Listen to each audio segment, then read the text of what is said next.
یہ شخص کسی ایجنڈے پر موجود تھا تو اس نے اپنے ایجنڈے کو پورا کرنا مناسب گمراہ ہے۔ حکومت کو چاہیے کہ ایسے گستاخوں کو کراچی کے گولی مار میں حکومت وقت گولی مار دے، 3 تلوار پہ اس کو لٹکا دے، ریگل چوک کے اوپر باقاعدہ یہ معاملہ پوری قوم کو دکھایا جائے کہ جو گستاخی کرے گا اس کی سزا یہی حکومت وقت طے کر رہی ہے۔ جمعے کے خطبات کے اندر یہ لوگ اسے ایک ٹول کے طور پر استعمال کرتے ہیں۔ مخالف بندے اور شخص کے خلاف ممبر اور محراب کا تقدس یہ پامال کرتے ہیں۔ آپ کہتے ہو کہ چاہتے ہو کہ کوئی اور غازی پیدا ہو جائے۔ بہت سارے مولویوں نے یہ باتیں کہی ہیں کہ جناب یہ بات جو ایسے ہو رہی ہے، کوئی غازی پیدا ہو جائے گا، کوئی یہ پیدا ہو جائے گا، وہ یوں کر دے گا، اس کو قتل۔ یہ بات آپ اس لیے کہہ رہے ہوتے ہیں کہ آپ بہت ہی کمزور جگہ پہ کھڑے ہوتے ہیں۔ بسم اللہ والصلاة والسلام علی رسول اللہ وآلہ وعلی السلام علیکم ورحمۃ اللہ وبرکاتہ۔ حساس موضوعات پر گفتگو کرنے کا کیا فائدہ ہے؟ اس امت میں موجود توہین، گستاخی، فرقواریت، بلاسفیمی کے فتوے، مرتد، زندیق، واجب القتل، ارتداد کے فتوے، ایک دوسرے پر لگائے جانے والے واجب القتل کے فتوے، ان سب کا خاتمہ کیسے ممکن ہے؟ آپ کو معلوم ہے کہ یہ امت تقسیم ہو چکی ہے۔ اس امت میں جو سب سے بڑی تقسیم ہے وہ شیعہ اور سنی کی ہے۔ یہ امت 1400-1500 سالوں سے ایک دوسرے سے جدا ہے، ان میں دراڑ پڑ چکی ہے۔ اور اس امت کا سب سے بڑا جو مسئلہ ہے شیعہ سنی کے درمیان میں وہ کیا ہے؟ اگر آپ سے کہا جائے کہ آپ امت کی پوری تاریخ کا جائزہ لیں، انالائسس کریں 1400-1500 سال کی اس تاریخ کا، تو آپ دیکھیں گے کہ اس امت میں جو آپس میں قتل و غارت گری ہوئی ہے، جنگ و جدل ہوئی ہے، اس میں غیروں کے ہاتھوں اتنے مسلمان نہیں مارے گئے جتنے کہ مسلمان کے ہاتھوں مسلمان قتل ہوا ہے۔ نہ کوئی وبائی امراض سے، نہ غیروں نے قتل کیا اتنا، جنہیں ہم غیر مسلم کہتے ہیں یا کافر کہا جاتا ہے، انہوں نے اتنے مسلمان نہیں مارے جتنا کہ مسلمان خود آپس میں لڑ کر یہاں تک پہنچے۔ ایسے میں اگر کوئی شخص آپ سے کہتا ہے مفتی صاحب، برادر عزیز، آپ کیوں ان مسائل پہ گفتگو کرتے ہیں، کیوں ان حساس ٹاپکس کو چھیڑتے ہیں، اپنی جان کو خطرے میں ڈالتے ہیں، آپ کو پتہ ہے کہ یہ کتنے خطرناک موضوعات ہیں، آپ کو پتہ ہے کہ ان موضوعات میں آپ کی جان بھی جا سکتی ہے، کیوں آپ ان پہ بات کر رہے ہیں؟ چھوڑ دیں، یہ مسئلے کبھی حل نہیں ہوئے۔ آج امت کا نوجوان آپ دیکھیں کہ وہ کس بے عربی کا شکار ہو رہا ہے، اسے وضو کے مسائل نہیں آتے، غسل کے مسائل اسے نہیں معلوم ہیں، یہ نہیں پتہ اسے ہماری خواتین کی کیا حالت ہے، یونیورسٹیز اور کالجز کی کیا حالت پہنچ چکی ہے، ایجوکیشن کی کیا حالت ہے۔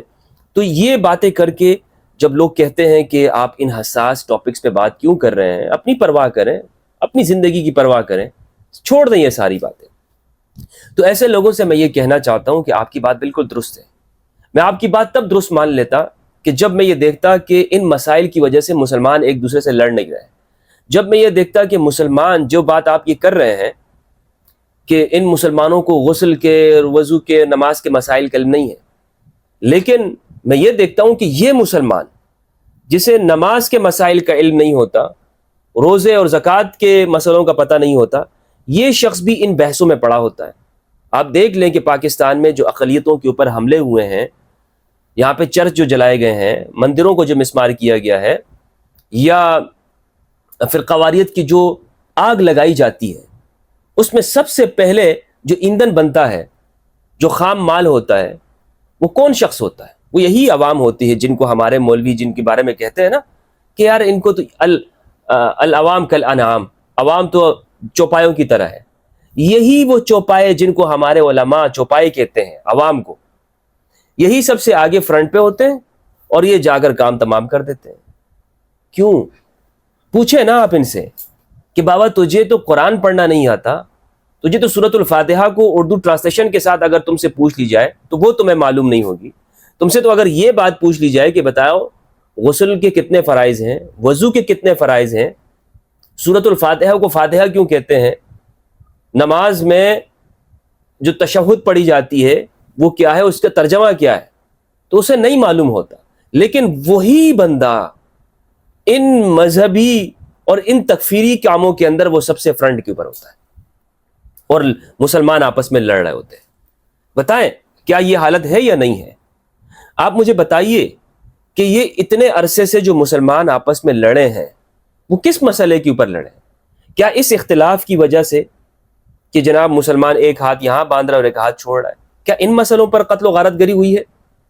کیا مسلمانوں کے درمیان میں جو فتنہ اور فساد اٹھا ہے، ایک دوسرے کی گردنیں اللہ اکبر کے نام سے ماری گئی ہیں، وہ کس مسئلے کی وجہ سے؟ کہ جناب اس کے جو وضو کے مسائل ہیں وہ الگ ہیں،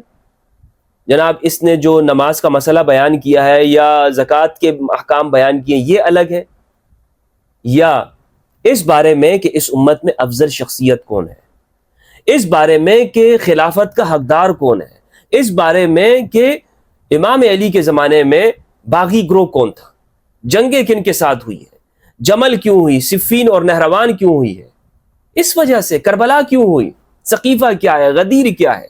یہ وہ مسائل ہیں کہ جس وجہ سے آپ دیکھیں گے کہ تاریخ میں آپ کو نظر آئے گا کہ مسلمان ایک دوسرے کے ساتھ لڑے ہیں۔ نماز، روزہ، زکوٰۃ، حج، یہ وہ مسائل ہیں کہ جس پر میں نہیں سمجھتا ہوں کہ کبھی جھگڑے ہوئے ہوں گے اور قتل و غارت گری ہوئی ہوگی، لوگوں نے ایک دوسرے کو مارا ہوگا۔ تو اس لیے ضرورت اس بات کی ہے کہ ہم ان مسائل کا تحمل کے ساتھ، صبر کے ساتھ اور ایک پیشن رکھتے ہوئے ایک جگہ پہ ہم بیٹھے، آپ کا کوئی بھی عقیدہ ہو، سو بسم اللہ، تشریف لائیے، گفتگو کریں، اپنی بات کو دلیل کے ساتھ ثابت کریں، کسی پر غصہ ہوئے بغیر، فتویٰ لگائے بغیر، توہین کے الزامات لگائے بغیر اپنے موقف کو مدلل انداز میں پیش کریں اور دوسرے کی بات کو سنیں۔ آپ دیکھیں گے کہ یہ مسئلہ خود بخود ختم ہو جائے گا، اور جس چیز کے بارے میں جتنی زیادہ گفتگو ہوگی وہ مسئلہ اتنا نارمل ہوتا جائے گا۔ اگر آپ ان مسائل پہ گفتگو نہیں کریں گے اور نوجوان کو اپڈیٹ نہیں کریں گے، جو کہ سوشل میڈیا کا زمانہ ہے، آپ اسے اپڈیٹ کر سکتے ہیں لیکن احترام کے ساتھ۔ میں پھر سے کہوں گا کہ احترام کے ساتھ، احترام ضروری ہے۔ دیکھیں کتنی ہی آپ کی مدلل بات ہو لیکن آپ اسے بہترامی کے ساتھ کہیں گے اور جذباتیت کے ساتھ کہیں گے اور اس کے اوپر تعقل اور عقل کا غلبہ نہیں ہوگا تو اس کا نقصان ہوگا، فائدہ نہیں ہوگا۔ تو احترام کے ساتھ جب ہم یہ بات کریں گے تو آپ دیکھیں گے کہ ہمارا نوجوان سمجھنا شروع ہو جائے گا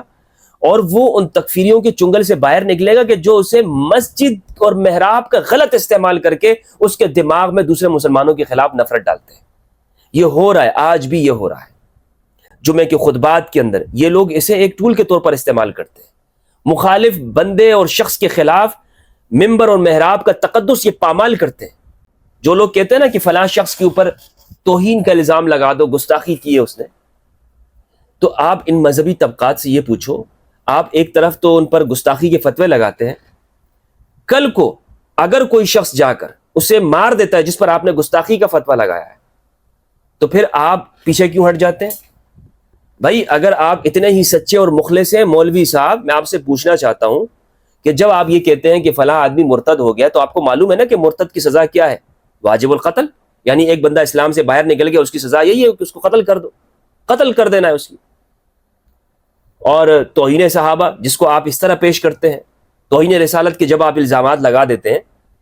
اس کی سزا یہی ہے۔ تو جب آپ فتویٰ لگا رہے ہیں تو آپ کو یہ بات معلوم ہے کہ اس کی سزا یہ ہے واجب القتل ہونے کی، لیکن میں مفتی صاحب سے پوچھنا چاہتا ہوں، مفتی صاحب آپ دوسرے کو توہین رسالت کا الزام دیتے ہیں، دوسرے پر آپ گستاخی کا فتویٰ لگا دیتے ہیں، زندیق، مرتد، واجب القتل، لیکن خود آپ کے اندر ہمت نہیں ہوتی کہ آپ جائیں اور اس کو قتل کر دیں، خود جائیں اور آپ اسے مار دیں۔ کیوں؟ اس لیے کہ آپ اپنے اندر جھوٹے ہیں۔ یعنی آپ سوچیں کہ اگر آپ کی، اس مولوی سے میں کہنا چاہتا ہوں، آپ کی بیٹی کے ساتھ کوئی ناجائز کرتا ہے، اللہ نہ کرے، آپ کی گھر والی کے ساتھ کوئی غلط حرکت کرتا ہے، تو کیا آپ دوسرے کو کہو گے کہ جاؤ یار اس نے میری بیگم کے ساتھ غلط حرکت کی ہے، میری عزت پہ ہاتھ ڈالا ہے، میری ناموس پہ ہاتھ ڈالا ہے، جاؤ اس کا بدلہ لے لو؟ یا آپ خود جاؤ گے؟ مولوی صاحب آپ خود جا رہے ہوگے، دوسروں کو نہیں کہو گے۔ لیکن یہاں پر بات جب اسلام کی آتی ہے، جب صحابہ کی یا کوئی بھی مسئلہ آتا ہے جو مذہب کا ہوتا ہے، آپ کہتے ہو کہ فلاں آدمی گستاخ ہے، اس نے توہین کی ہے، توہین کی ہے، واجب القتل، مرتد ہو گیا یہ بندہ۔ اچھا خود آپ نہیں مار رہے ہوتے اس کو، آپ کہتے ہو کہ چاہتے ہو کہ کوئی اور غازی پیدا ہو جائے۔ بہت سارے مولویوں نے یہ باتیں کہی ہیں کہ جناب یہ بات جو ایسے ہو رہی ہے، کوئی غازی پیدا ہو جائے گا، کوئی یہ پیدا ہو جائے گا، وہ یوں کر دے گا اس کو قتل۔ یہ بات آپ اس لیے کہہ رہے ہوتے ہیں کہ آپ بہت ہی کمزور جگہ پہ کھڑے ہوتے ہیں۔ آپ کو پتہ ہے کہ آپ کے لفظوں کے اندر کوئی، لفظوں میں آپ کی گفتگو کے اندر کوئی وزن اس کا نہیں ہے، تو آواز اونچی کر کے اپنے الفاظ کے اندر آپ وزن پیدا کرنا چاہتے ہو اور سامنے والے کو بلیک میل کر رہے ہوتے ہو، ملک کو بلیک میل کر رہے ہوتے ہو آپ، اللہ اور اس کے رسول سے جھوٹ بول رہے ہیں آپ۔ قرآن مجید میں یخادعون اللہ ورسولہ، یہ دھوکہ دیتے ہیں۔ وہ دھوکہ یہی ہے کہ آپ کی باتوں میں کوئی وزن نہیں ہے، لیکن آپ پھر بھی عوام کو ورغلاتے ہیں۔ ایک تو بات یہ ہو گئی کہ جو حساس موضوعات ہیں اس پر بھی گفتگو ہونی چاہیے، لیکن طریقے کے ساتھ۔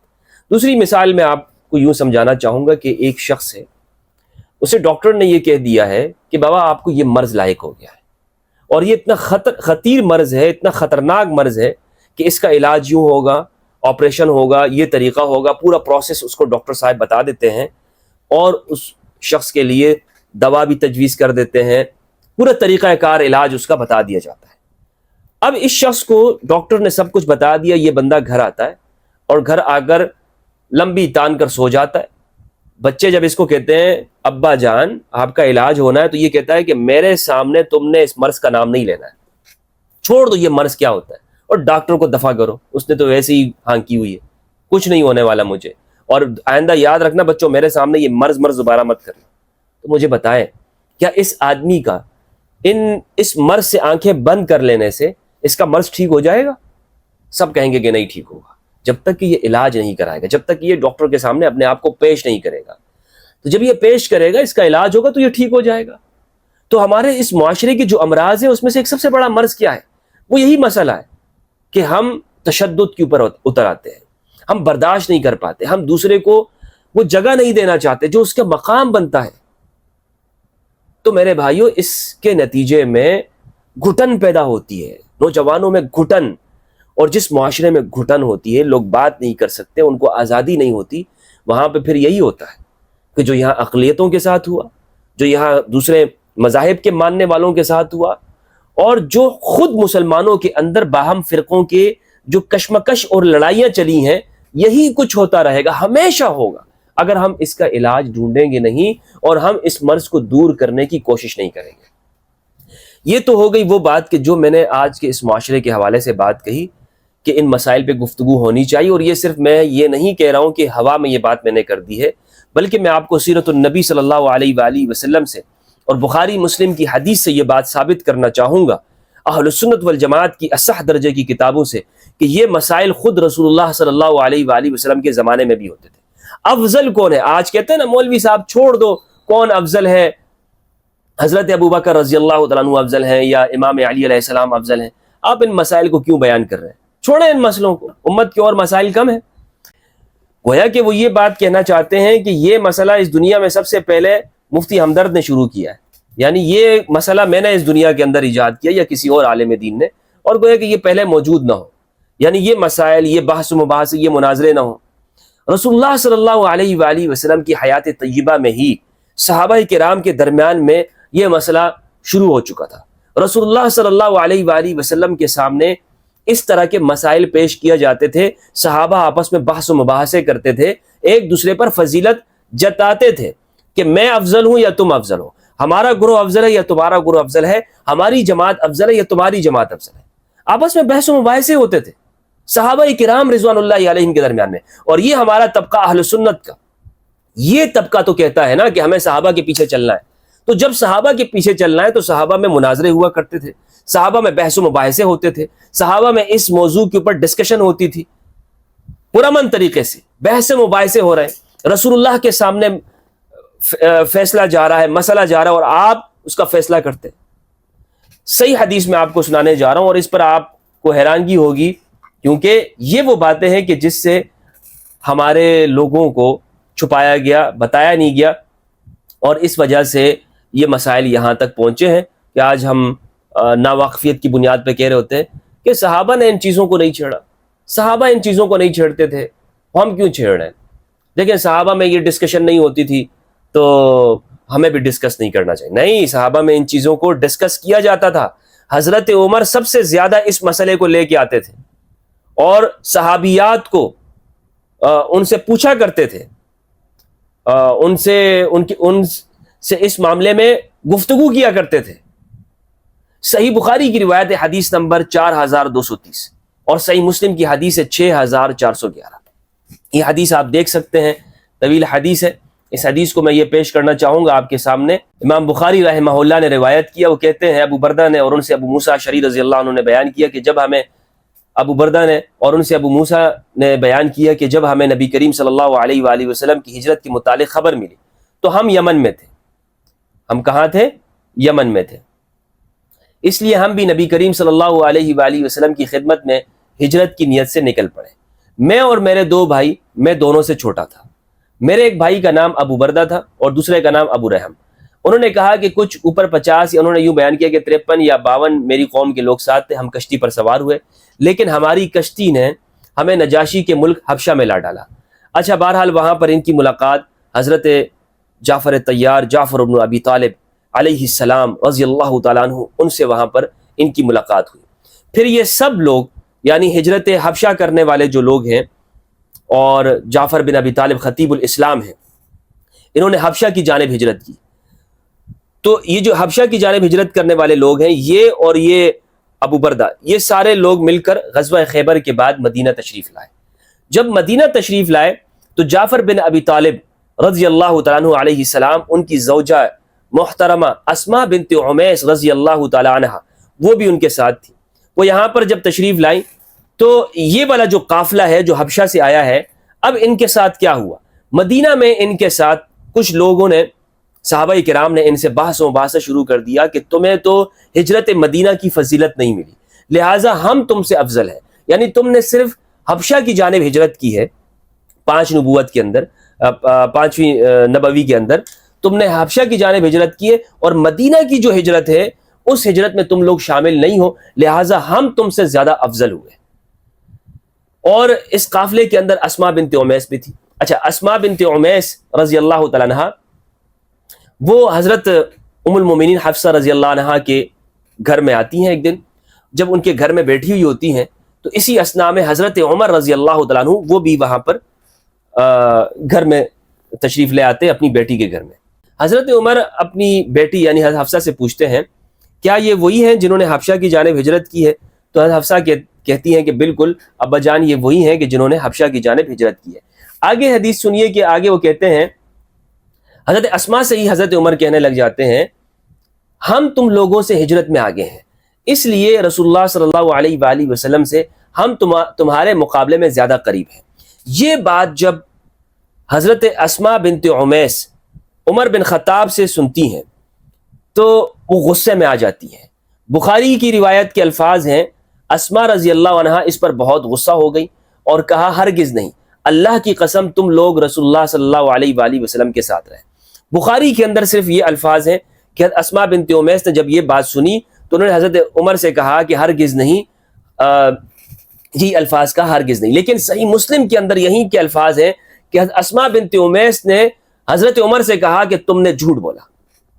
کذبتا، آپ نے جھوٹ کہا ہے. اور اس کے بعد صحیح مسلم نے الفاظ نقل کیے. تو بہرحال یہ آپ اس روایت کو دیکھ سکتے ہیں، میں نے روایت کا نمبر آپ کو بتا دیا.